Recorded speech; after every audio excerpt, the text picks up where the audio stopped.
Fil surasi Makka da nozil qilingan 5 oyatdan iborat.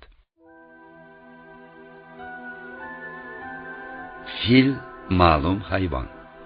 Surada payg'ambarimiz alayhissalom tavallud topgan yilda ro'y bergan tarixiy va ibratli voqea qisqacha bayon etilgan. Bismillahirrohmanirrohim. Mehribon va rahimli Alloh nomi ila.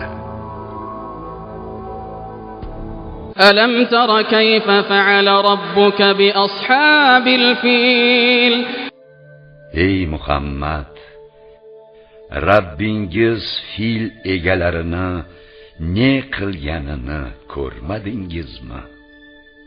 ألم يجعل كيدهم في تضليل U ularning makrlarini yo'qqa chiqarmadimi? وأرسل عليهم طيرا أبابيل Ularning ustiga to'da qushlarni yubordi.